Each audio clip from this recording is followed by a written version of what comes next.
Okay, hi everybody, how's it going? I hope everything is going well. My name is David Parsons, and this is Nostalgia Trap. I am very excited to bring you this conversation with Daegan Miller today. Daegan Miller is someone who was on the show before. If you want to go back in the Nostalgia Trap archives, episode 123, I think the episode was called When the Bow Breaks.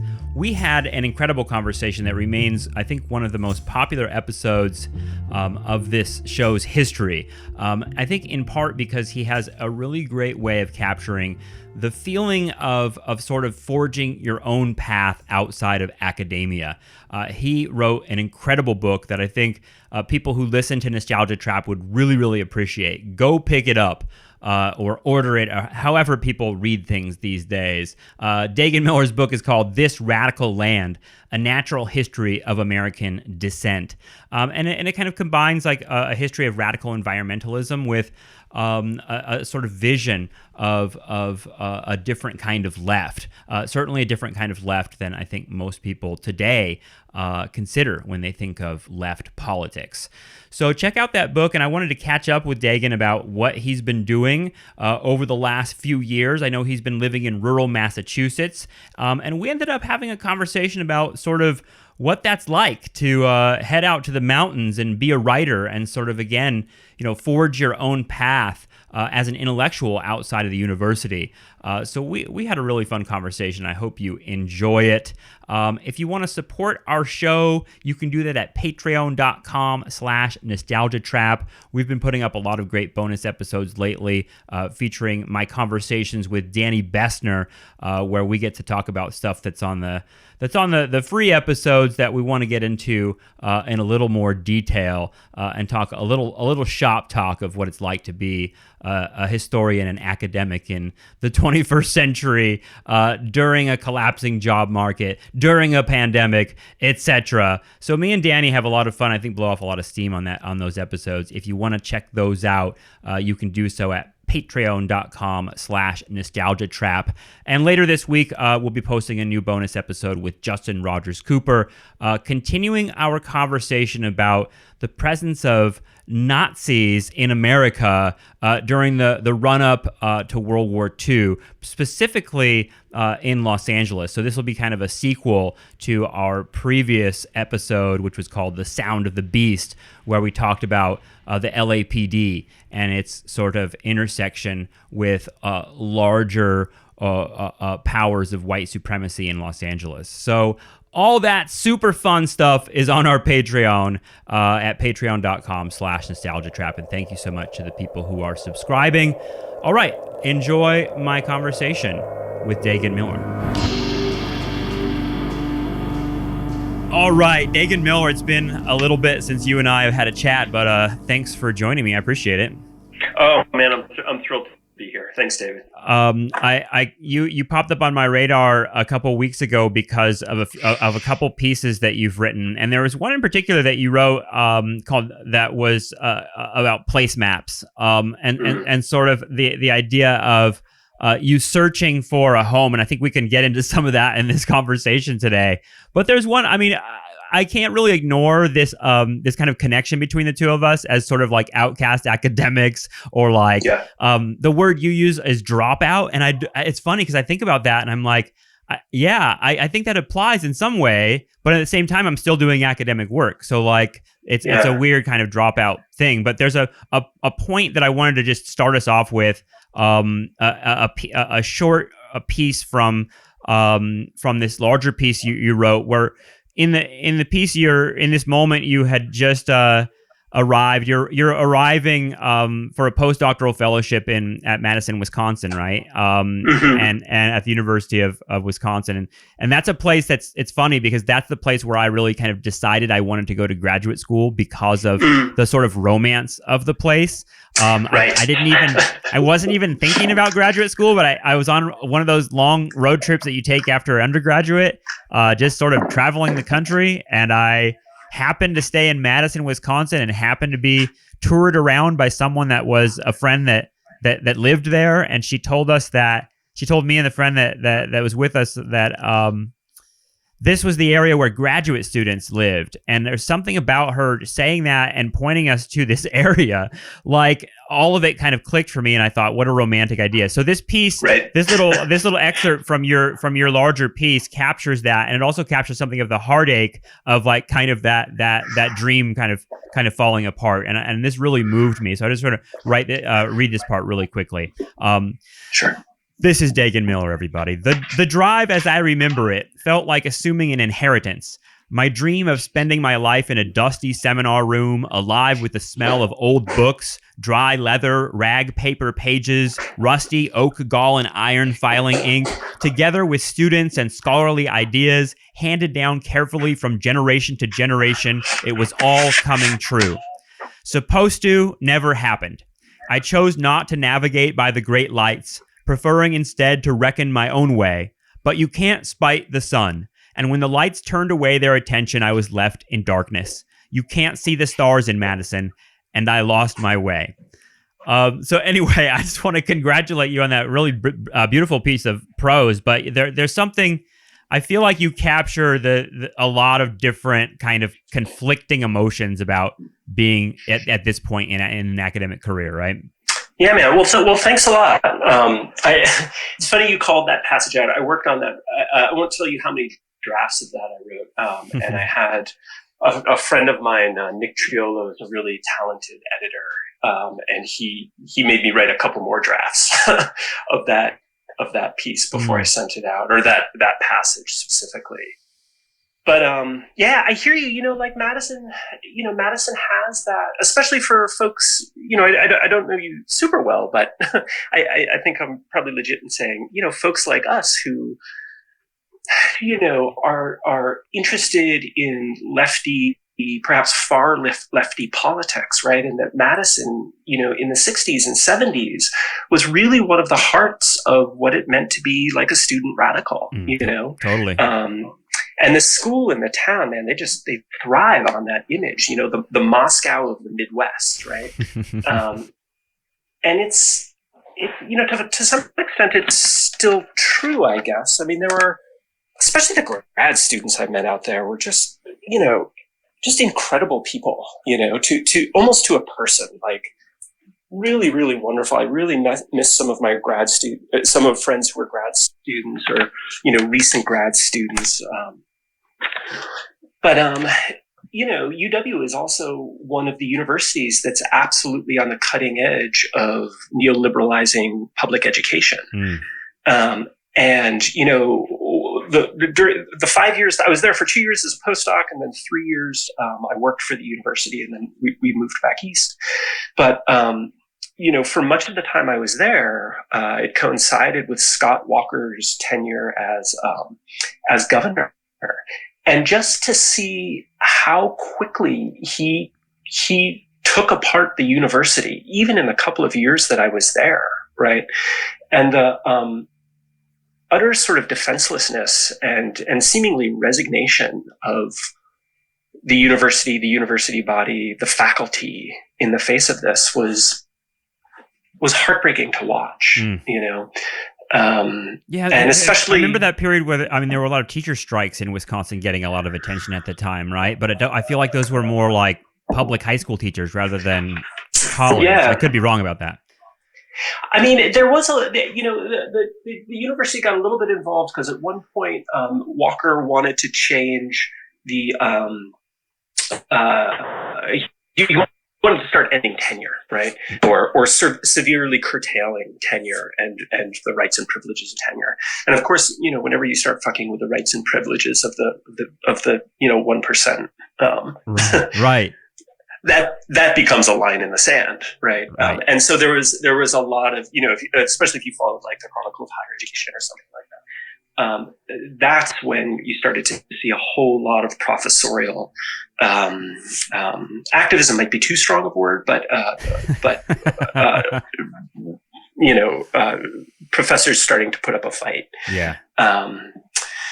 Yeah, you know, I mean, it's as with many things academic these days, like you know, I think you put it, I think you're exactly right the way you put it a couple of minutes ago, that it's this overwhelming sort of bag of emotions of, some of the greatest times of my life were being a grad student. Also, one of the worst academic or certainly economic decisions I could have possibly made was to get an Ivy League PhD. If I decided to become a junkie guitar player, like those two decisions are about at the same level. Well, you probably have you have more debt that with the former, I think. Yeah, I mean, right, and one of the things that I think folks don't talk about very much. So we moved out to my wife, my family, and I moved out to Western Massachusetts, and we just last year bought our first house. And one of the things that really was driven home to me as we were trying to, sort of scrape together the cash to buy a house is that, like, my friends who didn't get PhDs spent that. It took me 7 years to get my PhD, 2 years as a postdoc, right? So 9 years, almost a decade. They spent that decade like contributing to 401k plans, right? Socking away a little nest egg now and then. And that decade it's sort of, for those of us who are middle class, who have a middle class partner and come from a middle class background, the opportunity cost is enormous, and no one really talks about it that much when they're taught, when there's advice about like whether you should consider going to grad school. Everyone says, like, if you get a job, you're not going to make a ton of money, but no one says, like, if you don't get a job, yeah, right, you're going to be 40 and like have 25 cents in the bank, No, I know, and part of me was kind of like, I didn't do that path, and I went to graduate school in part because I didn't want to spend 12 years. That 12. In other words, I could imagine myself spending those years as a grad student, but I couldn't imagine it like working in an office job trying to collect a 401k and do all that. Right. It's Same. Such a paradox.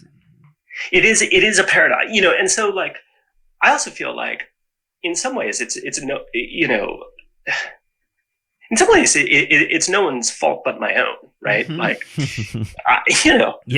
but I think like most of my friends who went to grad school, we all believed we'd beat the curve, and that we'd be the ones to get the job. None of us seriously thought, at least who came from middle class backgrounds. I mean, the couple of rich kids I know that went to grad school, I mean, the world is different for them, right? But I think, middle class kids, we really, as a faith was pounded into me from about the time that I was like 2, is that, hard work, a little bit of talent, but really hard work and commitment, and like you'll make it, right? And even though, like, we know that that's a myth, we know that that Horatio Alger story has always been a myth. It's like, for many of us, it's a nearly unshakable faith. Yeah, no, I agree, and it drives me crazy. But it's almost like enough not of a myth that it allows people to kind of buy into, like, I mean, we talk about this all the time. That this kind of delusion of thinking like, well, it doesn't work for anybody else. And it never has, but maybe it'll work for me, right? Right. And it seems like that's literally how all of us go through it, because it's sort of like, what choice do you have? Because that game is really the only game to play. It's the only structure by which you can survive. And you got to, at some point, I mean, that's part of what I wanted to get at with you today, which is sort of like, what happens after the dropout moment with academia? Because I'm like, I only have this set of skills. I can't really just like... be like, okay, well, I have a PhD in American history, so I'm going to now, be a software engineer. Like, I really don't know what else to do. And yet I have to find, I often call it on this show and to the people I know in real life, the hustle, and it feels like there is like a kind of post-academic hustle that whether I like it or not, I have to be involved in. Yeah, and it's ironic because so many of us, I think, when I was the same way. Like in college, people were always talking about careers, and I was like, I don't want a career.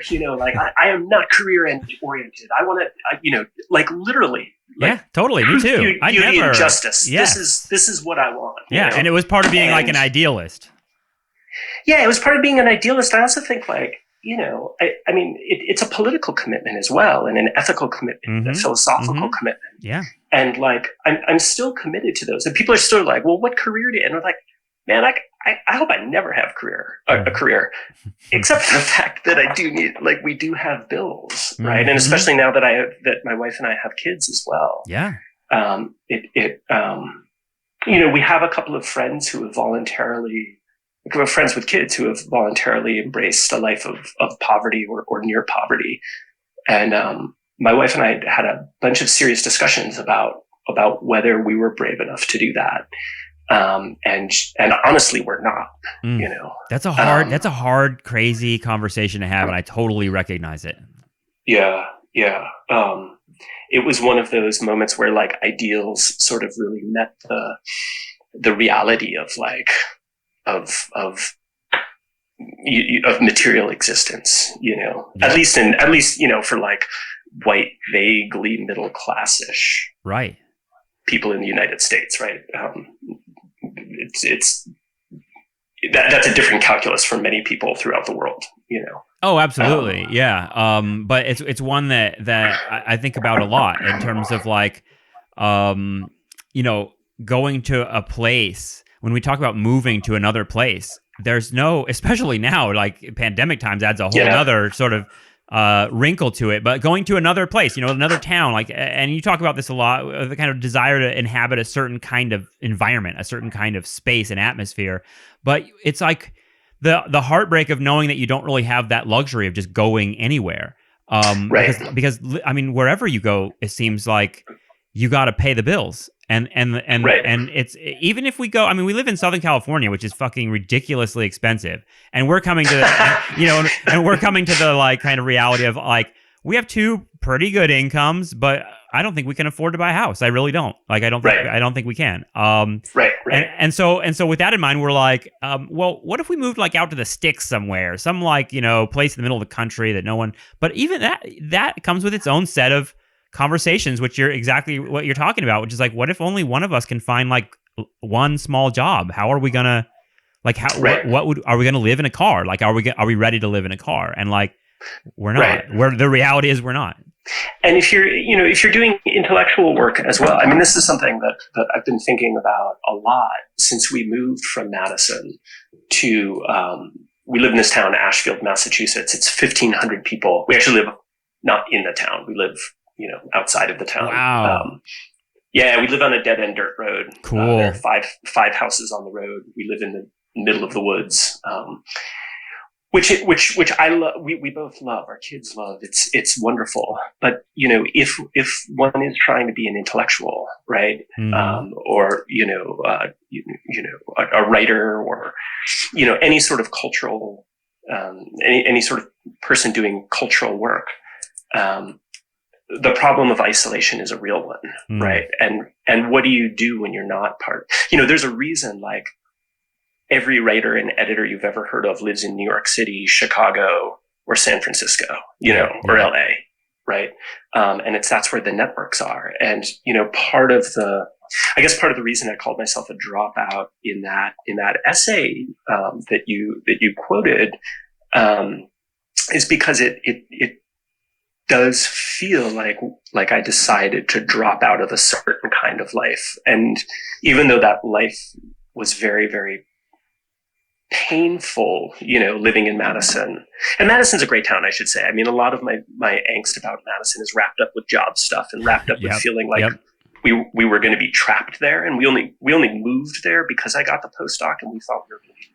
But, Madison has a lot going for it. A lot of good friends still live there. But I was going to say that, like, dropping out, like, what does that actually mean? And I don't know if this is the same for you, but for me, it means like, dropping out of the thought that I was going to get a tenure track job, and kind of quitting at some point years ago. And I don't even know. It's probably like 5 or 6 years ago the last time I submitted an application, a set of applications for a tenure track job, and kind of giving up on that, but then still. Like, I still teach and I do my podcast, and I think of the podcast as an extension of my academic work. But But it's funny when you say about New York City, because I lived in New York for 15 years, and that's where I did graduate school, and the network that I got in contact with there were the people that I originally had as guests on this podcast, etc. So it was like, I was terrified to leave Brooklyn, in part because I thought, God, I was traveling around and actually doing physical interviews with people.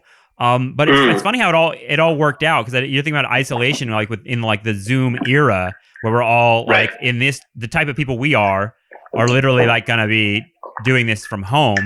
But like the podcast became a totally different thing when I actually left New York and came to California, because I didn't know anyone here. I ended up just contacting people and seeing if I could record phone interviews like we're doing right now.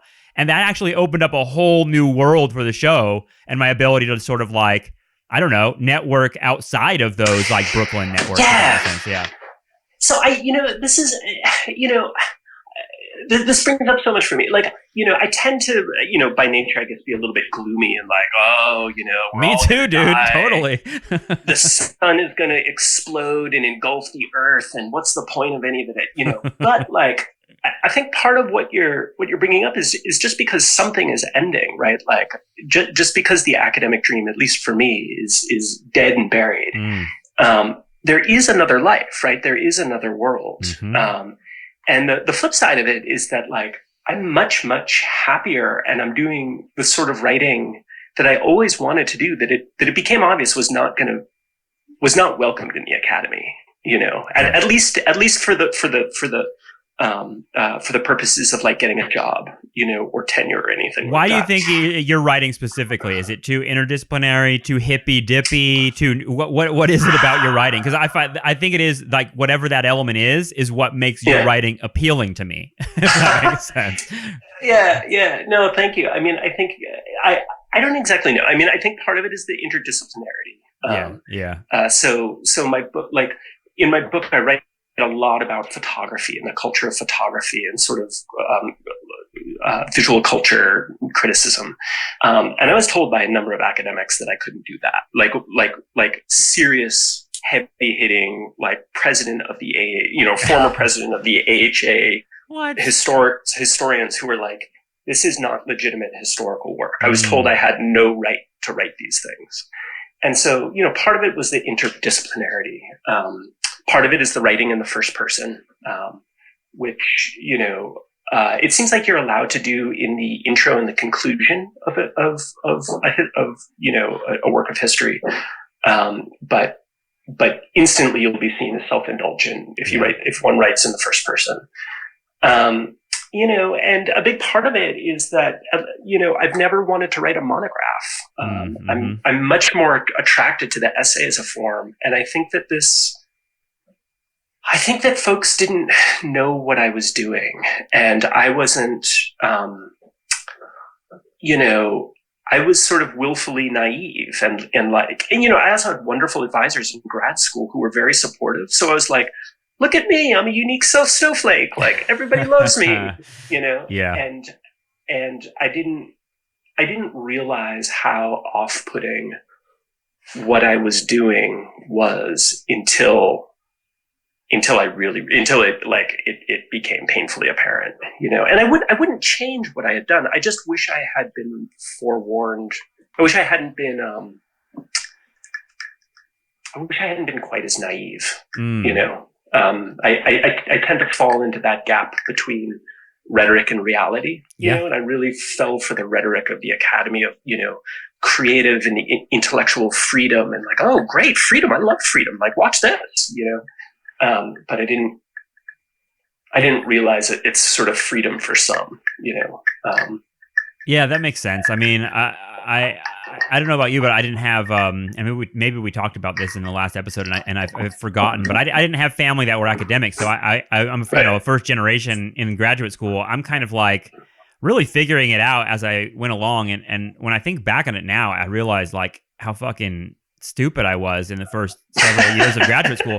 I was literally just had no idea what anything was. I mean, most of the students that are around me already had masters in history, and I didn't. I just like went from an undergrad to like years of just fucking around in LA, and then going into a history PhD program.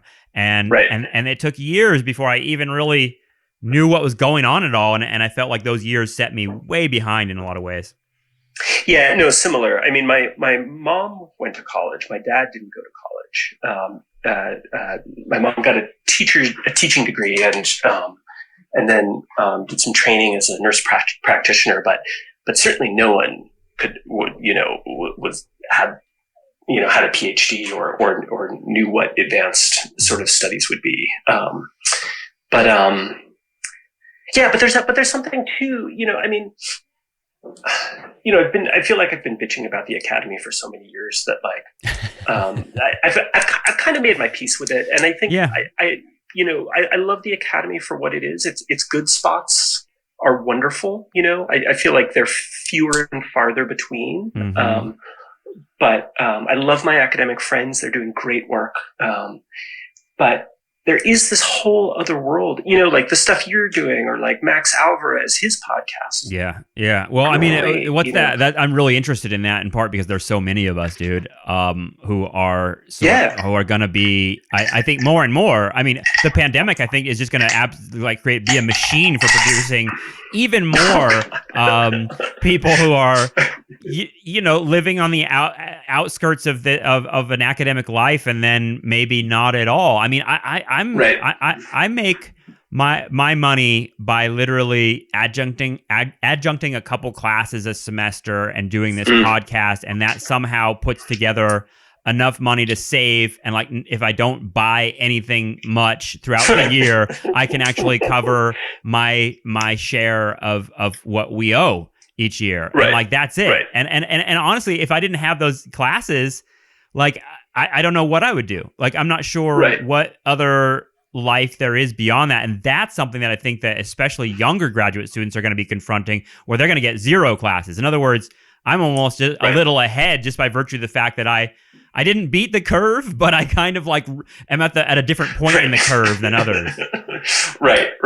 Yeah, no, it's the question of how to make, how to make a living as an intellectual or creative person without the benefits of either family money or a tenure track gig is different. So when my postdoc ran out, I mean, things were grim. My wife had a part-time job at the university that was grant funded, and it very suddenly ended, very suddenly. And she carried the healthcare. So we had 2 kids, 0 income and 0 healthcare. God. So I took a job. I took the exact. I mean, for me, this was the lowest. Probably, this was sort of the lowest point. I took a job as a technical writer for a software company in Madison, and I felt. I mean, everything I had worked my entire life to avoid taking that sort of job. Yeah. And I've never felt like such a failure, but we needed an income and we needed healthcare. So I worked that job, and I took that job in part because I wanted. Towards the end of my postdoc, it became clear that I think I had, in the past 4 years, applied to something like 150 jobs. I'd gotten one campus interview, and I was like, yeah, no one wants me. Like it's not. I'm not getting close. This is not working for whatever reason. And so I was like, well, what do I take from this experience? And, I taught high school history before going to grad school. I love teaching. I miss it. But what really came to me through grad school is that more than teaching, what I really love is writing. And so I was like, I'm going to do whatever I have to do to try to make it as a writer, whatever that means, So part of the reason I took the job as a technical writer was just so that I could spend 8 hours a day, 5 days, actually 9 hours a day, 5 days a week writing. Even though it was technical writing, I'd still be writing, and then I would go home and work on my own stuff at night. And it was horrible, but my writing got a ton better. And then after a year, there was a science lab on campus at UW that was hiring for a writer and editor. And I got, one reason I took the tech job is I had this sort of cynical notion that people would respect career experience working for a software company much more than they would a PhD. Yeah. And I was right. Yeah. So I got hired back on campus as a science communicator in a sort of an air quality science lab, and that's what I've been doing for the past 4 years, right? Yeah, 4 years since 2016. That's my full-time day gig. That's incredible. But then obviously you're writing your own stuff too. Yeah, right. Writing my own stuff as well. Very, very late nights. Trying to figure out, and then, but this gets back to the question, like, why do people keep going to graduate school when yes, like the facts are so bad? And part of it is because, I don't want to say it all. I mean, this, I know this, we all know this. Professors work incredibly hard, right? Crazy hours. And it's not like they get summers off, right? So I don't want to be taken to mean that they get summers off. But the summer is like set aside for research and writing, right? You're still expected to be productive. And if one wants to write and research and think, like, that is an incredible gift, if you have a regular workaday 40-hour-a-week job, there's no like, yeah, we'll give you 3 months to write.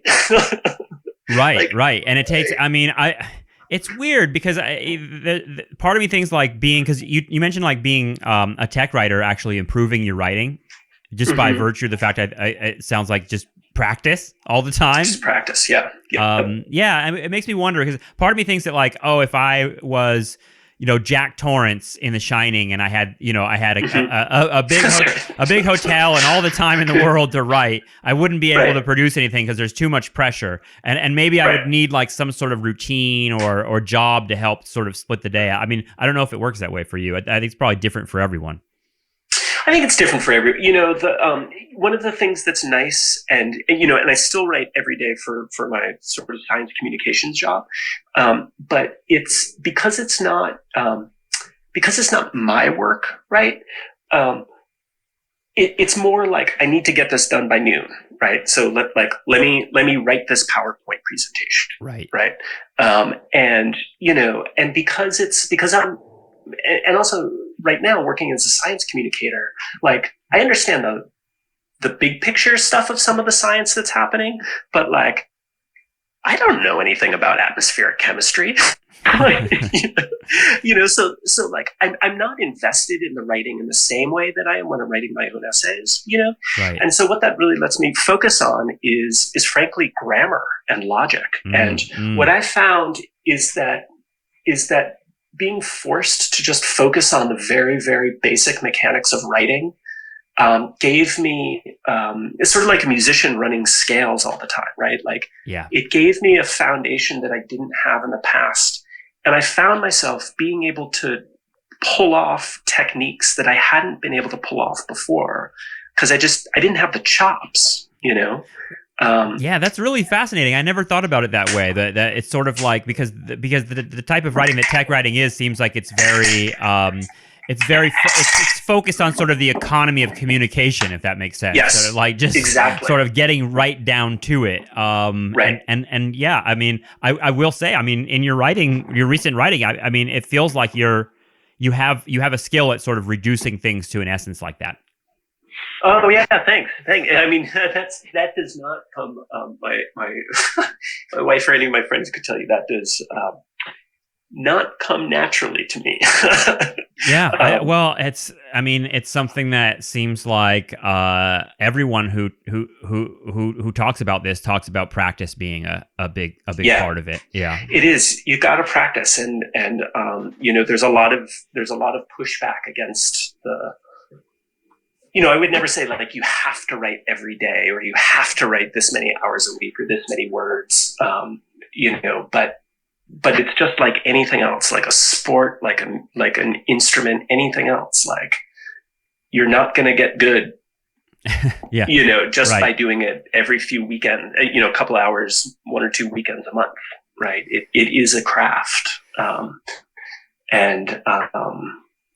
So there's definitely a benefit to being a hack writer. It's so. I mean, I don't know how I feel about that. About the fact that you got more. You really did get more responses having this sort of tech writing experience than your PhD. I mean, it doesn't surprise me, but when you put it that way, I mean, it's so stark. It's just kind of like, yeah, I guess that makes sense. I sort of wanted to talk to you about nature a little bit too. In part totally. Because that's what I most associate with you is sort of a sense of nature and a sense of place. And I was wondering, it seems like in the large scale, I don't know if you've read this phenomenon, but there are a lot of people who are like fleeing the cities and trying to go to places like that sound exactly like where you are. Like people are like wanting to go buy homes in rural areas and sort of stake out their apocalypse sort of place, and it's rural that they want to be in. I wonder if that is like sort of a back to the land thing. If there's something sort of metaphysical or spiritual going on with that draw. If it's really just people being like, I just want to get away from everybody. Yeah, I mean, when would you say that started, David? That's a good question, right? I mean, couldn't we say that, like, couldn't we talk about communes in the 1970s and, like, people wanting to do that sort of thing? But I feel like this one is connected specifically to pandemic, but it's sort of a confluence of other things, that seem like they're drawing people to the rural. It's interesting. Yeah, I mean, I'm feeling the same way. My wife and I we spent a long time, many years trying to get to this town in Southern California. And this is part of the environmental part of it, is that like the year we got here, literally the month we got here in 2017, the Thomas Fire happened, which is the largest fire in California history. And literally, I mean, we woke up at 3 a.m. to my niece banging on our front door because she lived in the same apartment complex as us.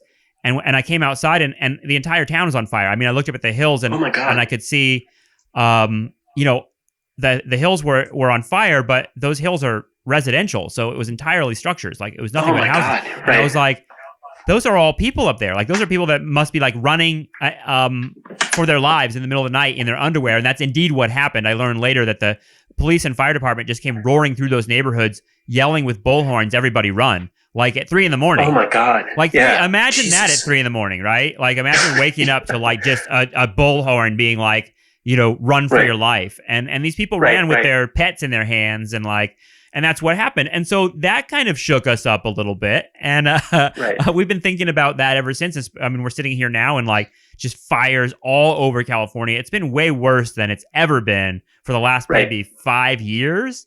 And now we're thinking like, well, where is it that we go in America or even outside of America? I mean, really, I'm willing to go anywhere that like that you're not sort of in the path of environmental disaster. I don't know. What do you, how do you feel about that? Are you safe from environmental disaster where you're at? No, well, I mean, no, it's different, right? Yeah, right. Western Massachusetts is not like, it's not hurricane territory. It's not wildfire territory. Right. We don't have to worry about mudslides. So in some ways, it feels safer, right? Mm-hmm. But global climate change is everywhere, right? And the pressures. One of the things that people are talking a lot about is the way that people in one place are pressured. The environmental pressures push people from place to place. Right. And so it's this confluence. I mean, this is sort of a big thing in radical environmentalism. It's that the environment is never just nature, right? It's never just the trees. It's also social systems, culture, economies, right? And that there's this confluence of all those things. And so, like, one way that I've been thinking a lot about environmentalism is like environmentalism in the Trump era. And we wouldn't really, a lot of people don't really think of the Republicans as environmentalists. But environmentalism is absolutely key to their platform, right? It's an exclusionary, whites only, rich people only, like America first, America for Americans. That's an environmental platform. Yeah. Right. And It's a version of this land is our land, right? It's right. Yeah, exactly. You're exactly right. And one of the things, this just circles back to one of the things that I really treasure about my graduate education was, professors being like, whenever someone says our, you always ask, who is we, right? Mm-hmm. Who is our, right? Because it's almost never everybody. Right. There's some value judgment there about who belongs and who doesn't. And so no place is safe from the Republican version of environmentalism, right? And certainly the politics of white angry supremacy. It's all over. Yeah. Everywhere, including where we are, right? And trying to figure out how to navigate that. And you know what? It seems directly connected to like property ownership. Like you can really feel that during the Trump era. I mean, more than any. I'm thinking about that gun couple like standing outside their house, right? And like that pretty much reduces it all to what it's about, right? Which is that like their obsession with sort of protecting their property with violence is directly related to their perception of the racial reality in America and their notion of what they're protecting as theirs. Yeah, and class plays into it in interesting ways, right? Like that. What was that? That was in Missouri, right? The gun couple. I think so. Yeah. Yeah. Kansas. I want to say Kansas City. Yeah, I think that's how. So they just spoke at the convention, right? 2 nights ago. Yeah, isn't that crazy? But that those are sort of like upper middle class or upper class sort of white folks, yes, right? And when you fold in, we talk about class a lot. I think typically we don't talk about geography a lot, right? And that rural America is usually just sort of imagined as like one big mass where everyone is white and everyone is dumb and everyone is Republican, which none of those things are true, right? But it gets the way that property ownership and class sort of intersect with questions of politics and geography. This is something. I grew up in the country, so I kind of grew up with these questions. But now that we've moved back to the country after years away, I'm sort of confused all over again and trying to suss out these various threads. Did you have? I might be confusing this with Max's show. Did you have Sarah Smarsh on your show? At one point, no. I think that was Max's show. But yeah, I know who she is. Yep. Yeah, I mean, she's the person out of anyone that I've sort of read or followed. She's also from a rural area, maybe Kansas, or it's somewhere in the Midwest. She's by far got the most nuanced and sort of thoughtful takes on the way that the geography plays into all these big questions. And I, if anyone out there listening wants a more informed take than mine, I feel like Sarah Smarsh is she. I wouldn't say she has it all figured out, but man, she's the person to listen to. I need to check that out. I feel like there's a sort of when you're talking about that vision of the rural as a stereotype of like dumb Republicans. I mean that's partly a product of like this elite media from the cities that are creating that image, Absolutely. Right? And like that's right. what's and that actually weirdly enough like almost like builds resentment. You know what I mean? And actually creates a sort of reaction. I feel like that's part of the dynamic that's going on. I think you're absolutely right, but then part of it too is, and I've been thinking a lot about this recently, is this tradition that you sort of, we can circle back to this point of the conversation of like, urban intellectuals fleeing, buying up like gentleman farms or fleeing to the woods to pen sort of like, their meditations on, living simply or whatever. Yes. Which is, I love some of those essays, but also as someone who grew up in the country, I remember often reading them and being like, what? Yeah. Like, where are you talking about? Like, there's actually a writer named Verlin Klinkenborg who's in the English department at Yale, and he has a summer house, a gentleman farm, one town over from the town I grew up in. And I remember reading his book of essays about this town, and I was like, man, I love the writing. I know this area like the back of my hand, and I do not recognize any of it. Right? Yeah. This is totally the view of like the gentleman farmer from Yale. Right. And so, part of that question is like, where is the cultural production where like people from the country can read it and actually see themselves, right? See something that looks recognizable rather than a parody one way, either parody of the like, the dueling banjos, knuckle dragging inbred. And it's so ironic too that there would be like the Upper West Side like left New York and went to rural places, and the suburbs during the pandemic, right? Like the people that had money, the like sort of elite of New York, they got the fuck out as soon as there was any sign of trouble.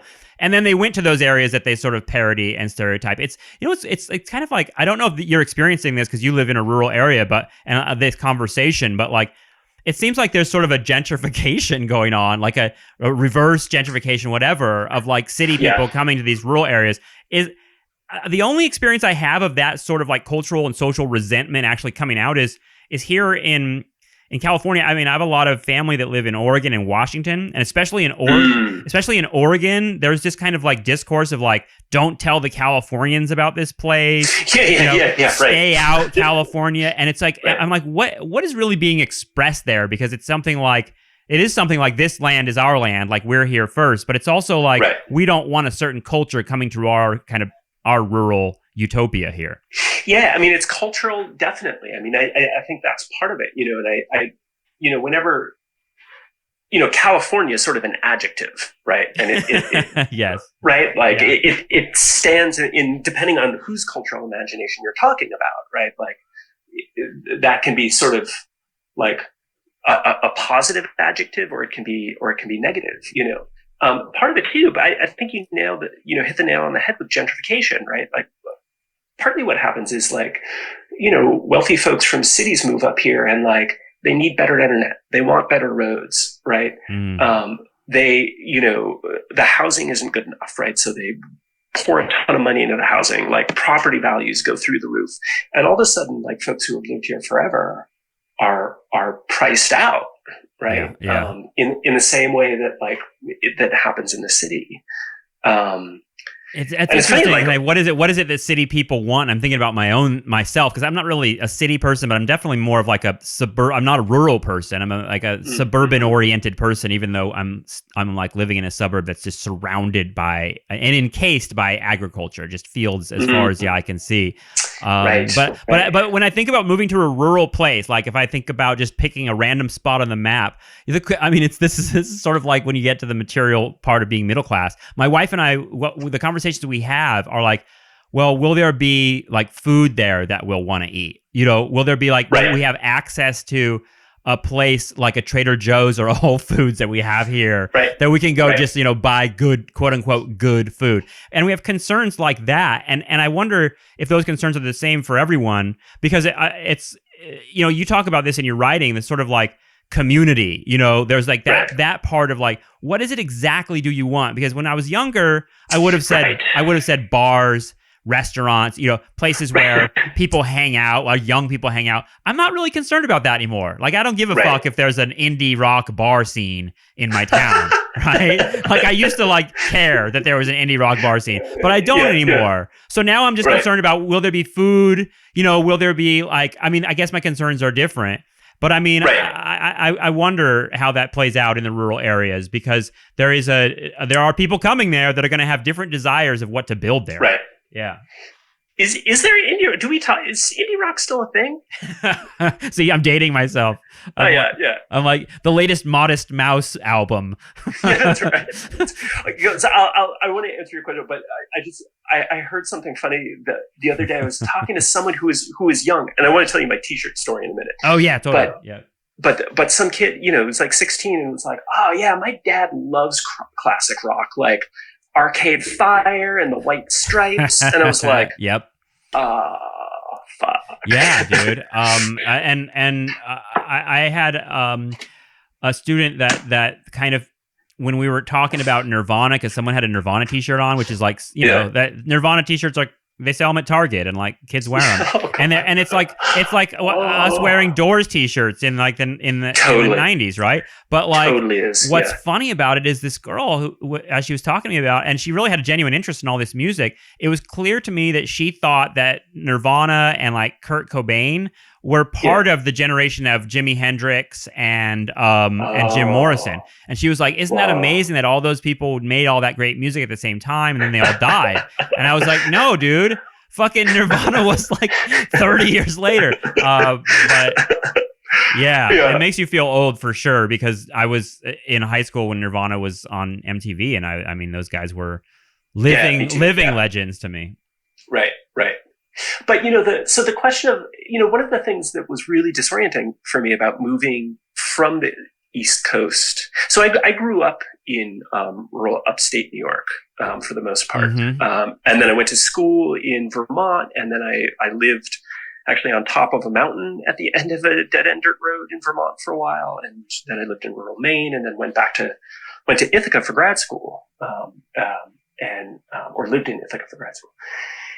And then, it wasn't until the postdoc that I got out to the Midwest, sort of got out of the Northeast, and it became very clear that like there is not one thing called rural, right? Mm-hmm. Like in New England, like we live out in the middle of nowhere, but we're 2 hours from Boston. We're 3 hours from New York. We're 2.5 hours from Burlington, 2.5 hours from Portland, Maine. Like there is, we can get in, Amherst and Northampton are half an hour down the road. So we're not that isolated. Mm-hmm. The like ruralness in Wisconsin, it was like we had driven through nothing but soybean fields for 4 hours and seen nothing but these tiny little hamlets, mm-hmm. right? Ruralness in Montana, right? Oh yeah, dude, yeah. Like, so scale. I mean, I think this is what's so important to consider, like when we're talking about the rural parts of the country, is that it's not just like LA. LA is a super city. New York's a super city. They are not the same things. Right. Right. They're not the same. They don't breathe the same culture. How you get around the places is different. And so, those considerations are a little bit different. But I mean, one of the things we really miss living out here is that it is, in our town, there's a wonderful pizza place in our town, and that's it. We have like a pizza place. If you want to eat out, like there's pizza, or you drive, and there's no like, oh man, I'm really tired. I'm ready for let's that. just get some Chinese. We don't eat at. I mean, we were kind of restaurant people, being New Yorkers. We ate out a lot while we were there. That changed a little bit moving to California, but honestly, we live in a town with a cute downtown that's got like a lot of cool little restaurants and so we were kind of enjoying that scene, but the pandemic has made us be like, I don't ever want to eat in a restaurant again. Like, part of it is because it's like we've gotten into making food, and gotten so used to just like the routine of groceries and dishes and cooking, and and that part of it has made me be like, I can make better meals than restaurants that are gonna rip me off and oversalt the food, and I feel like it's just a waste. And that seems like a change that's coming, you know what I mean? And one that actually drives me to think that maybe I could live in a town with one pizza place and that's it. Yeah, and they're definitely I will say I would give an awful lot for like right now to be eating a big hot dish of Thai drunken noodles that I didn't make myself. I would give an awful lot. And, so... But, that I didn't make myself. That's so important. Yeah. Well, I'll come back to that in a second. But, one of the things we realized in Madison is that we were just too broke to take advantage of a lot of what city stuff had to offer. Like I could buy a $5 beer. I could buy 2 $5 beers, but not like a couple times a week, like how about a $20 cocktail? Cause that's how much they were in New York City when I was leaving. Yeah. Insane, dude. Insane. Yeah. I mean, and so like, and what my wife and I both really I mean, there are things, there was all sorts of free stuff in the city that was great, but like, we just felt like we were never taking advantage of this stuff because we couldn't. And what we really missed was sort of quiet and like the place we live for us. I mean, aesthetics are depend on individual people, right? But like the beauty of living in the woods, the smell of the woods, it's just, we feel like we're surrounded with beauty in a way that, especially the last apartment we were living in Madison was grim, Yeah. And that sort of environmental sense of where you live was, especially me. I mean, it was really grinding me, into sort of misery. And like, Madison, like we never, what we paid for the house we're in now, like I think we could have bought a house in Madison, but it would have been like 800 square feet, literally next to the airport. Right. Right. Yep. So yeah, and then, one of the other nice things about the country is that, and this is something I really got growing up, and I didn't realize there was a different way of going about things until really grad school, but you do have to be a lot more self-reliant in the country. And, like, I don't want to like fetishize the independence and like, I pulled myself up by my own damn bootstraps and nobody helped me, but like, yeah, like if you want Thai drunken noodles and you don't want to drive 45 minutes, like you got to learn to make it yourself. Right. If and that's one of the things that really attracted us to living, coming back to the country was, I guess, living a little bit more intentionally. And there are costs to that, all sorts of costs, financial costs, sort of philosophical costs, all sorts of things.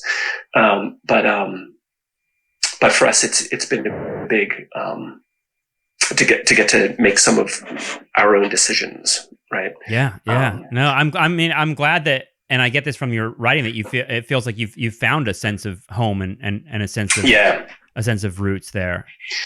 Yeah, finally. It's so funny about the like Thai like drunken noodles, because I remember like when I was being sold on New York City from a group of friends that I went to college with in California that moved to New York City, and they sort of like were talking it up to me. And I eventually went and visited and actually was seduced by some of this. But like I remember one of the things they said was like, oh, this New York's the kind of place that like at 3 a.m. you can order Thai food and it's at your house in 30 minutes, and that's just something that you can't experience anywhere else. And I love to consider the sort of opposite experience of that, and like what sort of values are built by those two different respective experiences, you know what I mean? Like, and what's and I mean, it really is like, I mean, I don't judge one way or the other. I feel more like it is a choice of like how you want to live and like how you want to experience the world. And I mean, there are a million conversations that come out of it, but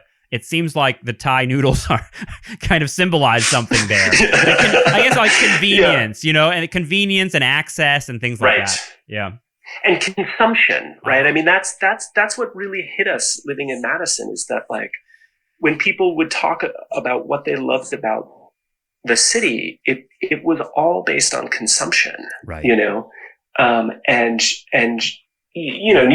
Neither my wife or I are sort of built that way, But like I said, I mean, we just couldn't pony up the cash, Yeah. I do think that, part of, maybe this is getting back to the dropout thing a little bit, but it's not like we've chosen a totally alternative lifestyle. We both have jobs. My wife works for a public school. Mm-hmm. We pay taxes, which I'm very ambivalent about,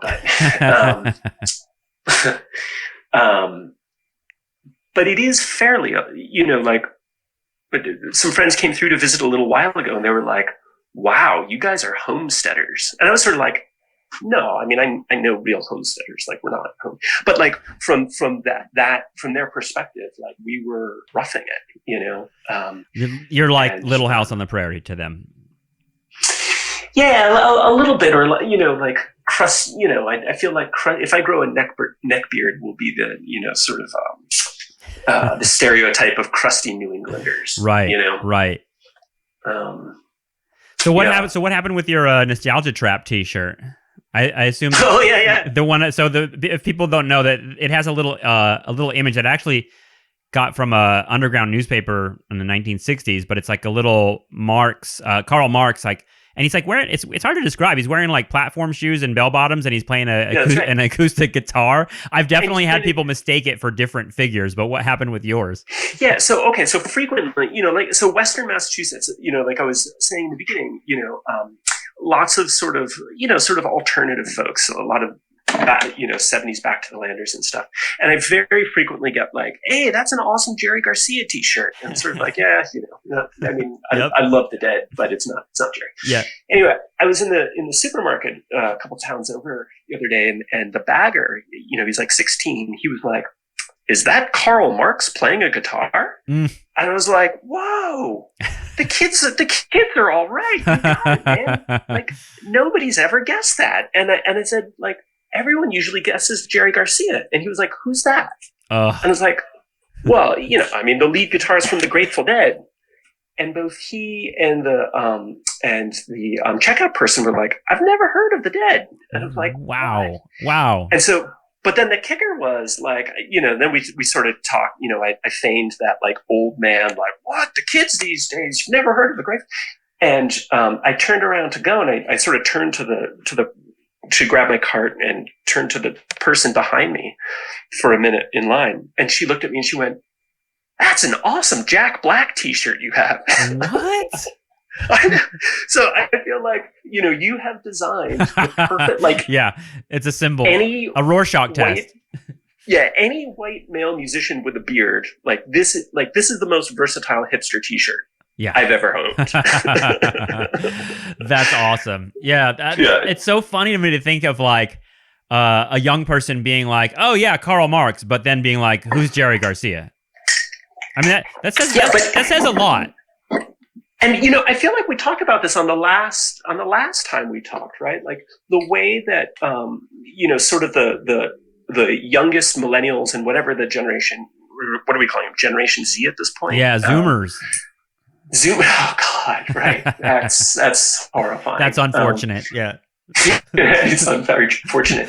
But that, like, that there's some like radical politics that are just sort of part of their daily consciousness that wasn't really that case. I think like in the 90s necessarily. Mm-hmm. Yeah. Yeah. And it's something that, like, when this kid knew it was Jerry Garcia, I was sort of like, oh, like this is the most hopeful thing I've encountered all day. Or not Jerry, when he knew it was Karl Marx, I was like, oh yeah, this is great. Isn't that weird? It's funny you say that, because we lived through what I thought of as like a radical cultural moment in the 90s, Right. Right. And I still look back on it and think like, wow, there was a lot going on. But Marxism was not really on the table. It feels like, well, no. Looking back and maybe other people are thinking about this and writing about this, but like, weirdly enough, that radical cultural thing that was happening in the 90s took place in the context of like the end of communism and this sort of like giddy Clinton era excitement that like capitalism was going to take over the world and be really cool and like make everyone cool. It's really weird. It's weird to think about now, because now I'm like, yeah, Marx had nothing to do with any of the radicalism that I was like consuming in the 90s. Right. And I didn't really think about Karl Marx until I went to graduate school, basically.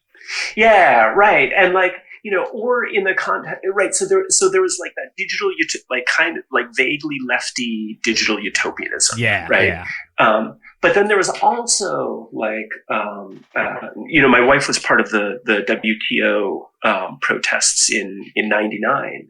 The battle in Seattle. The battle in Seattle, Yeah. right? I mean, so there was also the like anti-globalization. That's right. Yep. Thing that was happening, but I don't remember that being particular. I remember that being fueled more by like, some kind of like new agey politics, plus environmentalism, plus some like kind of anarchic threads that maybe weren't ever really realized that much. But basically, Ani DiFranco is what you're describing. Does anyone remember her? I mean, I obviously I do, and I think you do too. Yeah, but like totally. When I think about her, like I was sort of blown away by her when I was younger. Like her music, and now I haven't returned to it. I don't really know what it was about, but I feel like it sort of encapsulates a lot of the trends that you just mentioned. Yeah, no, it's funny. We just put on, what was it? Little Plastic Castles, I think. We put on one of those Ani albums that everyone had in the 90s. And my wife and I listened to it, we were like, we were filled with the same sort of nostalgia that we had the last time we watched The Big Lebowski. We were sort of like, oh, those were great times. Yeah. Let's put on something else. Right. But I do think Ani came out with an album. I was looking her up recently. I can't remember why. I think she came out with like her 30th album or something recently. Jesus. Yeah, she had like a 9/11 spoken word thing. I don't know if you remember this. Oh, but yeah. it was like and this is like a total slice of the tech history too, because it was something that I downloaded on like Napster or something like that. And it was like this MP3 that was like Ani DiFranco's like searing poem about 9/11. And I don't remember that. I mean, I'll have to find that again. But it was just filled with rage. And it's actually like, for me, like actually kind of was one of those moments that I talk about a lot on this show, is like this moment that almost like from the culture that signaled that it was okay to think things like this. And like she was saying that like, fuck the CIA and fuck the FBI and like, fuck this whole country. And I was like, wow. Like I didn't know it was okay to say shit like that, and it sort of led me to want to hear other people that were saying similar things. Yeah, no, I mean, for me, that avenue was through punk rock, but it's I just think it's really incredible that it's happening again, right? In different ways, with different bands and different culture and different thinkers, but like that folks are. That there's a little bit of a wider possibility for politics and culture that seems to be happening, not just way out on the fringes. I mean, like, who would have thought 5 years ago that Jacobin would be this huge magazine? Like, love it or hate it, whatever. Like, that's not the point right now. But like, that it would be everywhere. That like people, regular normal people would be like, oh, democratic socialism, like. I've got a little red rose in my Twitter handle. I agree. I think it's easy to miss the big picture. And I mean, you talk about like Vermont and like Bernie Sanders, who was, I mean, literally a crazy person my entire life. Like, like literally, like he was just like, and I've mentioned this before, but like growing up in the 80s and 90s, Bernie Sanders was around, and he was like on C-SPAN, always like with crazy hair, like raving in Congress to an empty room. Like that was my image of Bernie Sanders. He was always the guy that was like yelling and screaming about something in an empty room. No one gave a fuck. But then like all of a sudden, like this dude, I mean, the only reason he didn't make it is because the Democratic Party like had to step in front of him and put Joe Biden in there. But that guy was surging. I mean, to see just Bernie Sanders' popularity, and I know we take it apart a lot on this show and all the politics, etc. But you're right to like just to think about like Jacobin and so many other outlets. But just Bernie is just kind of incredible. Things have changed.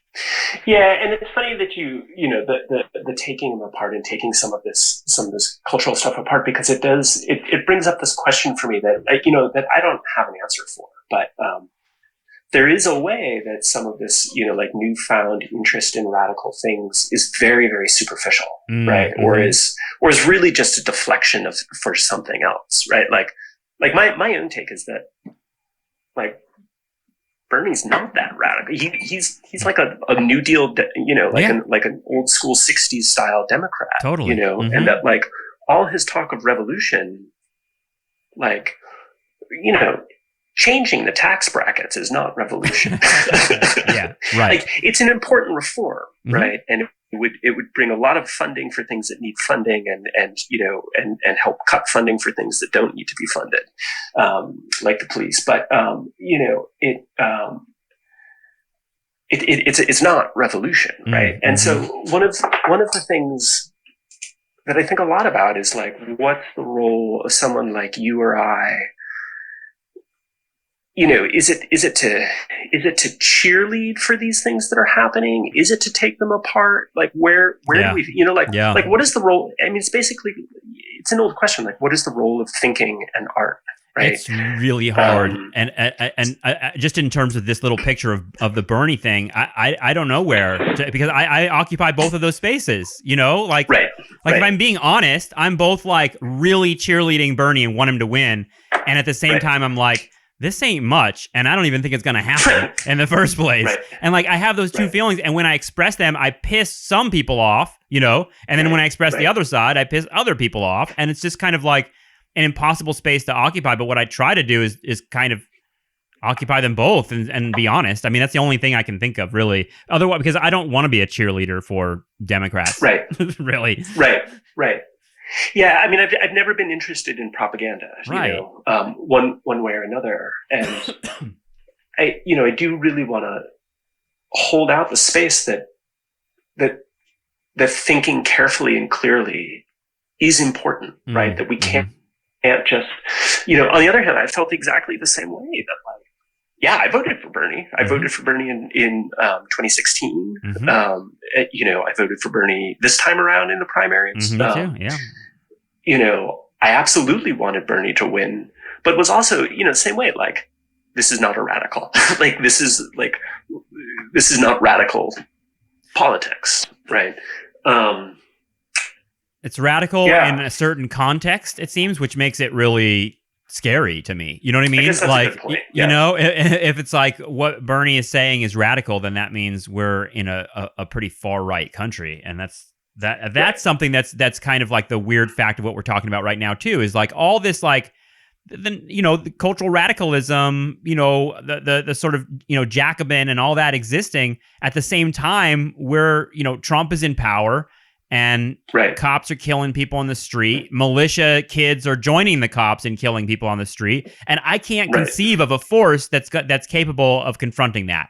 And that part of it, just despite the fact that we got kids that are into Karl Marx. And like that part of it is really distressing. Yeah, no, I think you're totally right. Yeah, and it's a good point, the context, right? That like, that when Joe Biden and Kamala Harris are considered left, then yes, Bernie Sanders is a hair on fire radical, right? But it filled me with despair that the response to Trump from the Democratic Party is Biden and Harris. Who seem to me like 90s style Republicans. Right. Like, basically we have a Republican Party and we have, a white supremacist party. Yeah. and part of me is, I mean, I don't know, like, it seems like the Democrats are basically saying we don't have a platform other than stopping Trump. And like, I don't know, because if I'm being honest again, there is a part of me that's like, well, stopping Trump is pretty important because the guy's a fucking psycho and he's like literally emboldened, he's emboldening all like, vigilantes with guns. And maybe he's like a step beyond the worst reactionaries we've had as presidents. So there's part of me that feels that way, and then part of me that feels like you do. It's just like, what have we really won if Biden and Harris are president? We have basically, Ronald Reagan.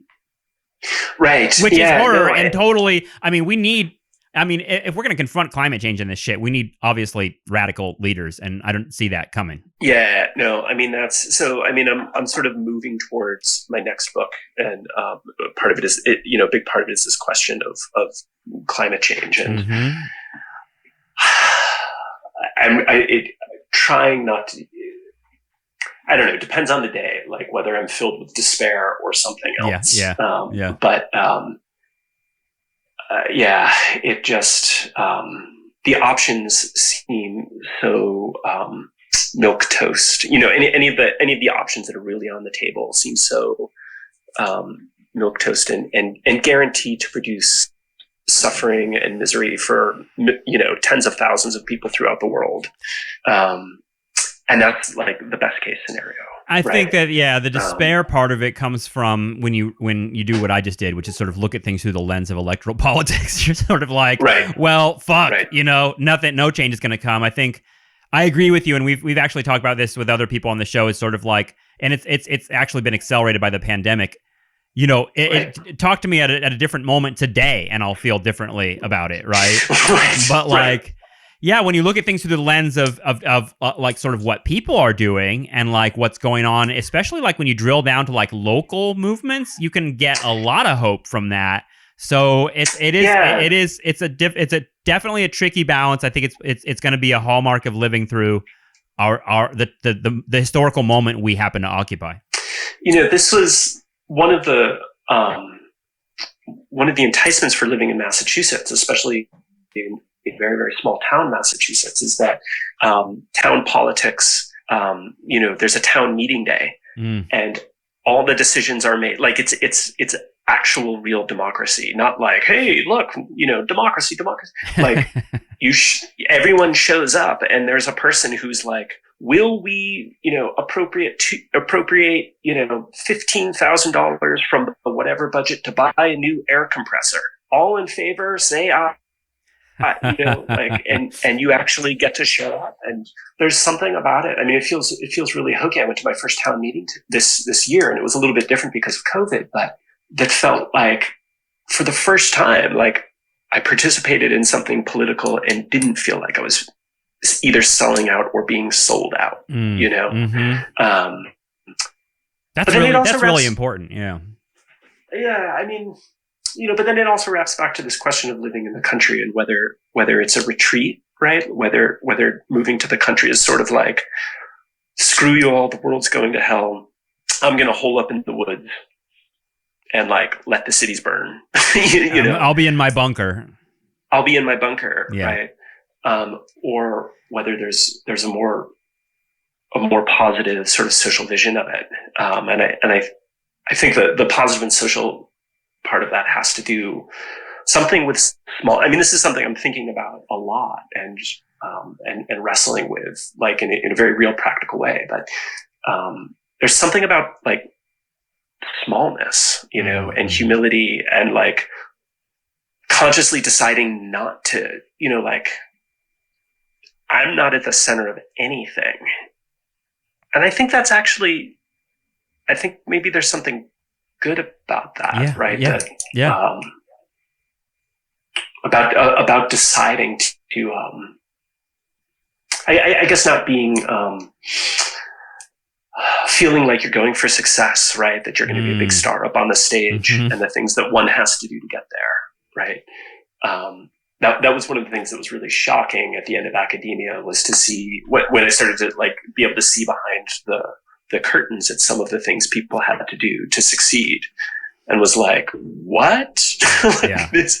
This is not good. That's a really interesting set of questions, because it's also kind of like the stepping out from ego, and sort of melting into, and which is sort of, to me, like what's required of any social movement is really like the stepping back from being the center of everything. Right, the stepping back. Yeah, but it's kind of, I just taught this class on the history of the suburbs, and sort of like looking at these sort of early utopian experiments in the 18th and 19th century. And I know you've written about some of this stuff too, but like, it's really interesting, this sort of like those twin impulses that were there. This sort of like, we actually want to go apart and live in the woods in this kind of beautiful natural setting, in part because we're trying to create a better world and model like how to, and that sort of rode the line also between people that just wanted to escape and have their property. And so and so those impulses were kind of happening on top of one another. And by the time you get to like the sitcom suburbs of the 1950s after World War II, it's kind of dropped away any sense of like community and into just kind of pure home ownership. Yeah, it's interesting. I mean, I really like the way you put that. The tension and the overlap between folks who are withdrawing in order to build something social and different, and folks who are withdrawing because they want to be not, totally left alone, right? Yeah. They got theirs and everyone else is screwed. The right? libertarian. Yeah, exactly. And one of the things that's fascinating to me, I was going to try to write a piece about this at one point, and then just got sidetracked by other stuff. But like, one of the people who's really pushing sort of communitarian, communes at this point is Glenn Beck, right? Oh, I didn't know that. Yeah.